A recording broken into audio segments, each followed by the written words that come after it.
General Mahmood کی اس دلیل پر ملا عمر نے کہا کہ کل علماء کی کابل میں مجلس شورا ہے، تم یہ معاملہ وہاں سب کے سامنے رکھنا۔ جنرل محمود نے علماء کے اس اجلاس میں شرکت کی، مگر یہاں سے بھی محض یہ فتویٰ جاری کرنے پر اکتفا کیا گیا کہ اگر اسامہ بن لادن اپنی منشا و مرضی سے چاہیں تو افغانستان سے چلے جائیں۔ جنرل پرویز مشرف نے اپنی سوانح عمری ان دا لائن آف فائر کے صفحہ نمبر 216 پر لکھا ہے کہ ملا عمر ایک ضدی انسان ہے اور اس سے بات چیت کرنا دیوار سے سر پھوڑنے کے مترادف ہے۔ زاہد حسین اپنی تصنیف نو ون وار کے صفحہ نمبر 6 پر لکھتے ہیں کہ ملا عمر اب اپنے سرپرستوں کی بات سننے کو بے تیار نہ تھے۔ انہوں نے 2001 کے آغاز میں جنرل پرویز مشرف کے وزیر داخلہ ریٹائرڈ لیفٹیننٹ جنرل معین الدین حیدر کو تب جھاڑ دیا تھا جب انہوں نے افغانستان میں پناہ لینے والے ایک فرقے کے چند رہنماؤں کو پاکستان کے حوالے کرنے کا مطالبہ کیا تھا۔ تاہم ملا عمر کی طرف سے پاکستان کو دھتکارے جانے کا بدترین موقع مارچ 2001 میں تب سامنے آیا جب بامیان میں بدھا کے مجسمے گرائے جانے سے متعلق پاکستان کی درخواست مسترد کر دی گئی۔ امریکی صدر جارج بش نے 20 ستمبر 2001 کو امریکی کانگریس کے مشترکہ اجلاس سے خطاب کرتے ہوئے طالبان حکومت کو الٹیمیٹم دیا کہ تمام القاعدہ رہنماؤں کو امریکی حکام کے حوالے کریں، دہشت گردوں کے تمام ٹریننگ کیمپ بند کریں، امریکہ کو رسائی دیں تاکہ اس بات کی تصدیق کی جا سکے کہ دہشت گردوں کے تمام کیمپ بند ہو چکے ہیں۔ جارج بش جونیئر نے کہا کہ ان مطالبات پر بات چیت کی گنجائش نہیں، یا تو اس پر عمل کریں یا پھر اپنے مقدر کا سامنا کرنے کے لیے تیار ہو جائیں۔ 24 ستمبر کو DGISI جنرل محمود امریکی سفارت خانے گئے تاکہ امریکی سفیر وینڈی چیمبرلین اور امریکی ملٹری اتاشی کے کور میں کام کر رہے CIA اہلکار کرنل ڈیوڈ او سمتھ سے ملاقات کر کے طالبان حکومت کے لیے ایک اور موقع حاصل کر۔ اسٹیو کول اپنی کتاب ڈائریکٹوریٹ ایس کے صفحہ نمبر 75 پر اس ملاقات کی تفصیل یوں بیان کرتے ہیں۔ جنرل محمود نے کہا، اب جب کہ امریکی فوجیں اکٹھی ہو رہی ہیں، آپ کو افغان عوام کی حمایت درکار ہے۔ میں آپ سے بھیک مانگتا ہوں، آپ کی منت کرتا ہوں، غصے میں جنگ کا آغاز نہ کریں، اپنے سر پر خون سوار نہ ہونے دیں، اس سے ہم کئی سال پیچھے چلے جائیں گے۔ ملا عمر ڈرے ہوئے ہیں، دہشت گردی سے نجات حاصل کرنے کے لیے طاقت کا وحشیانہ استعمال کرنے کے بجائے ان سے بات چیت کرنا زیادہ سود مند ہوگا۔ طالبان کو تباہ کر دیا گیا تو افغانستان پھر وار لارڈز کے ہاتھوں میں چلا جائے گا۔ جنرل محمود نے سن تزو کے اس حکمت انگیز قول کا حوالہ بھی دیا کہ جنگ جیتنے کا سب سے قیمتی ہنر یہ ہے کہ آپ ایک گولی چلائے بغیر جنگ جیت لیں۔ آپ خواہ کوئی بھی فیصلہ کریں، پاکستان آپ کی پشت پر کھڑا رہے گا۔ امریکی سفیر وینڈی چیمبرلین نے کہا، بات چیت کا وقت گزر چکا، بس یہ جو تم نے آخری بات کہی ہے یہ بہت اچھی ہے کہ پاکستان آپ کی پشت پر کھڑا رہے گا۔ ISI کا ڈائریکٹوریٹ ایس جو افغان امور سے متعلقہ معاملات کا نگران تھا، اس کے SSG کمانڈو کرنل سلطان عامر تارڑ جو کرنل امام کے نام سے مشہور تھے، اب ہرات میں پاکستانی قونصل جنرل کے طور پر کام کر رہے تھے۔ وہ پاکستان واپس لوٹے تو CIA کے اسلام آباد میں اسٹیشن چیف رابرٹ گرینیئر بھی ان کے ساتھ ISI کے جہاز میں سوار ہو گئے۔ اسلام آباد پہنچ کر کرنل امام طالبان حکومت کے پاکستان میں سفیر ملا عبدالسلام ضعیف سے ملنے گئے۔ سلام دعا کے تبادلے کے بعد کرنل امام رونے لگے۔ آنسو ان کی سفید داڑھی پر چہرے پر پھیلتے جا رہے تھے اور وہ کچھ کہہ نہیں پا رہے تھے۔ جب دل کا بوجھ ہلکا ہونے کے بعد طبیعت سنبھل گئی تو کرنل امام نے ملا عبدالسلام ضعیف سے کہا، افغانستان میں جو ہونے جا رہا ہے شاید یہ مشیت عزتی ہو، مگر اس کا ذمہ دار پاکستان ہے۔ پرویز مشرف کو مورد الزام ٹھہراتے ہوئے کرنل امام نے کہا کہ پاکستان نے اپنے ہمسائے کے ساتھ کس قدر ناانصافی کی ہے اور نہ جانے کس قدر زیادتی ابھی کی جائے گی۔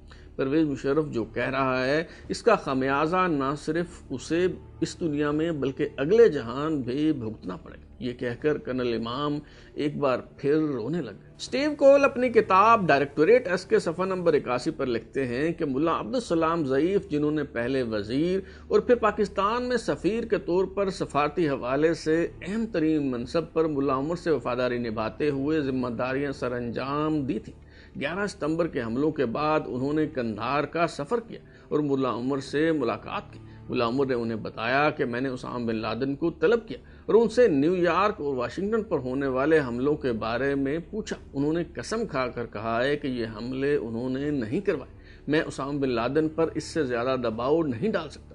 اگر اس کے ملوث ہونے کا کوئی ثبوت ہے تو پیش کریں، میں نے تو کوئی ثبوت نہیں دیکھا۔ ملا عمر کا خیال تھا کہ امریکہ دھمکیاں دینے کے علاوہ کچھ نہیں کرے گا، مگر ملا عبدالسلام ضعیف کو یقین تھا کہ امریکہ ضرور حملہ کرے گا۔ امریکہ کے حملہ کرنے سے چند روز قبل ملا عمر نے پاکستانی صحافی رحیم اللہ یوسف زئی سے بھی ملاقات کی اور اسامہ بن لادن سے متعلق بات چیت کی۔ ملا عمر نے رحیم اللہ یوسف زئی کو بتایا کہ چیچن مزاحمت کار اسامہ بن لادن کی میزبانی کرنے کو تیار ہیں، مگر ہم انہیں وہاں کیسے بھیج سکتے ہیں؟ جب رحیم اللہ یوسف زئی نے بتایا کہ چیچن مجاہدین کو تو روسی افواج پہلے ہی نکال باہر کر چکی ہیں تو ملا عمر خاموش ہو گئے۔ امریکی فوج افغانستان پر حملہ کرنے کے لیے پر تول رہی تھی۔ پاکستان کو 7 نکات پر مشتمل جو مطالباتی فہرست تھمائی گئی تھی، اس میں بھی 7واں نکتہ یہی تھا کہ اگر 11 ستمبر کے واقعات میں اسامہ اور القاعدہ کے ملوث ہونے کے شواہد مل جائیں تو پاکستان افغان طالبان کے ساتھ تعلقات منقطع کر دے۔ لیکن جب امریکہ نے افغانستان پر حملہ کیا تو پاکستان کے کمانڈو حکمران جنرل پرویز مشرف نے ثبوت مانگنے کا رسمی تکلف بھی گوارا نہ کیا۔ جنرل پرویز مشرف کو سخت مشکلات کا سامنا تھا کیونکہ فوج کے اندر بھی امریکہ کا ساتھ دینے کے حوالے سے مخالفت پائی جاتی تھی۔ زاہد حسین اپنی تصنیف نو ان وار کے صفحہ نمبر 9 پر لکھتے ہیں کہ جنرل پرویز مشرف کو فوج کے اندر رد عمل سے متعلق بہت تشویش تھی۔ انہیں اپنے جرنیلوں کو ایک مرتبہ پھر امریکہ کا ساتھ دینے پر آمادہ کرنے کی مشکل درپیش تھی۔ کور کمانڈرز کانفرنس میں تقسیم بہت واضح تھی۔ جی ایچ کیو کے کانفرنس روم میں ماحول بہت کشیدہ تھا۔ Voice chief of army staff general Muzaffar Usmani سمیت کم از کم 5 کور کمانڈر طالبان کا ساتھ چھوڑنے کے خلاف تھے۔ بعض کور کمانڈرز کا خیال تھا کہ پاکستان کے پاس امریکی مطالبات تسلیم کرنے کے سوا کوئی چارہ نہیں۔ کچھ کور کمانڈرز خاموش رہے۔ کور کمانڈرز کانفرنس کے بعد اختلاف کرنے والے corps commander vice chief of general staff general Muzaffar Usmani کے دفتر میں جمع ہو گئے۔ D G I S I general Mahmood اور corps commander Lahore general Aziz Ahmed Khan جو اس سے پہلے چیف آف جنرل سٹاف رہ چکے تھے، وہ بھی امریکہ کا ساتھ دینے کے حق میں نہ تھے۔ امریکی صدر جارج بش جونیئر نے افغانستان پر حملے کے لیے 7 اکتوبر کی ڈیڈ لائن دے رکھی تھی۔ اس سے پہلے D G S I general Mahmood نے ملا عمر سے بات چیت کے لیے مفتی نظام الدین شامزئی کی سربراہی میں علماء کا ایک وفد قندھار بھیجا۔ اس وفد میں تمام طالبان نواز علماء شامل تھے جنہوں نے ملا عمر کو سمجھانے کے بجائے ڈٹ جانے کا کہا، اور مفتی نظام الدین شامزئی نے تو بعد ازاں امریکہ کے خلاف جہاد کا فتویٰ بھی دیا۔ 7 اکتوبر 2001 کو امریکی فوج نے افغانستان پر فضائی حملوں کا آغاز کر دیا اور اس حملے سے پہلے جنرل پرویز مشرف نے جی ایچ کیو میں اپنے مخالف دھڑے پر دھاوا بول دی۔ جنرل پرویز مشرف نے 7 اکتوبر کو vice chief of army staff general Muzaffar Usmani سمیت 4 جرنیلوں کو بیک جنبش قلم فارغ کر دی۔ D G I S I lieutenant general Mahmood کو chairman joint chief of staff committee بنانے کی پیشکش کی گئی، مگر وہ vice chief of army staff بننا چاہتے تھے، چنانچہ انہیں گھر بھیج دیا گیا۔ جنرل مظفر عثمانی کی جگہ جنرل یوسف کو vice chief of army staff تعینات کر دیا گیا۔ جنرل محمود کی جگہ لیفٹیننٹ جنرل احسان الحق جو اس سے پہلے ڈی جی ملٹری انٹیلیجنس رہ چکے تھے، انہیں ڈی جی آئی ایس آئی بنا دیا گیا۔ لیفٹیننٹ جنرل خالد مقبول کو فارغ کر کے چیئرمین نیب تعینات کر دیا گیا اور سینیئرٹی لسٹ میں 6 نمبر پر موجود لیفٹیننٹ جنرل عزیز احمد خان کو فل جنرل بنا کر chairman joint chief of staff committee کے طور پر کھڈے لائن لگا دیا گیا۔ جنرل پرویز مشرف اپنی اہلیہ صحبہ مشرف کے ہمراہ جنرل محمود کے گھر گئے تو ان کی بیوی نے کہا، آپ میرے شوہر کی وجہ سے برسر اقتدار ہیں، اور یوں اس جملے سے ان دونوں کی دوستی ختم ہو گئی۔ حالانکہ جنرل محمود اور جنرل پرویز مشرف نہ صرف دونوں مہاجر ہیں بلکہ دونوں کا تعلق بھی آرٹلری سے ہے۔ پرویز مشرف کو یہ خدشہ تھا کہ اگر جنرل محمود کو vice chief of army staff بنا دیا گیا تو وہ انہیں فارغ کر کے خود زمام اقتدار سنبھال لے گا۔ جنرل محمود کو فارغ کرنے کی اس کے علاوہ بھی کئی وجوہات تھیں۔ امریکی اس کے خلاف تھے، اس کے علاوہ بھی جنرل محمود کے خلاف دیگر کئی الزامات تھے۔ جب جنرل محمود 17 ستمبر کو ملا عمر سے ملنے قندھار جا رہے تھے تو وہ کسی کو اپنے ساتھ نہیں لے جانا چاہتے تھے۔ جنرل پرویز مشرف کے اصرار پر انہیں افغانستان میں سابق پاکستانی سفیر عزیز خان کو اپنے ساتھ لے جانا پڑا، لیکن ملا عمر سے ملاقات کے دوران پاکستانی سفارتکار عزیز خان کو باہر بٹھا دیا گیا۔ ایچ جی کیسلنگ اپنی کتاب آئی آف پاکستان کے صفحہ نمبر 179 پر لکھتے ہیں کہ جنرل محمود کی طالبان اور القاعدہ سے قربت بہت واضح تھی اور بہت جلد وہ امریکی سیکورٹی حکام کی نظروں میں آ گئے۔ بالخصوص 17 ستمبر 2001 کو ان کی ملا عمر سے ملاقات کیا سرائیوں کی وجہ بن گئی۔ جنرل محمود نے اسامہ بن لادن کو امریکہ کے حوالے کرنے سے متعلق منافقت کا مظاہرہ کیا۔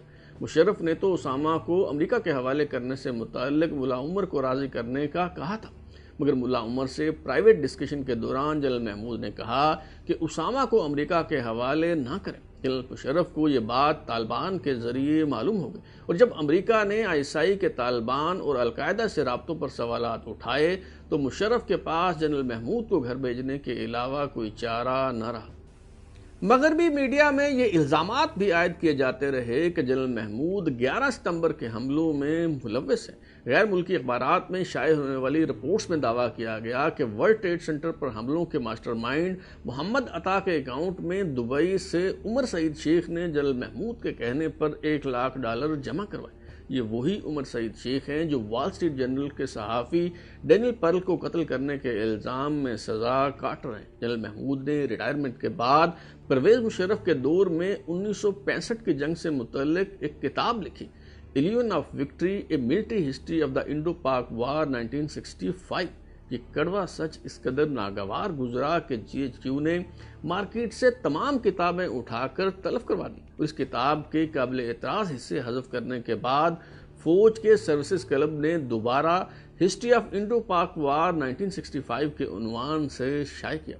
اب تک کے لیے اتنا ہی۔ بلال اوری کو اجازت دیجیے، پھر ملاقات ہوگی۔ اگر آپ اپنی رائے دینا چاہتے ہیں یا پھر کوئی تجویز تو ہمارا واٹس ایپ نمبر 033284105337 دستیاب ہے۔ اپنا فیڈ بیک دیں، لائک کریں، سبسکرائب کرنے کے بعد بیل آئکن گھنٹی دبائیں اور دیکھتے رہیں ہمارا چینل ترازو۔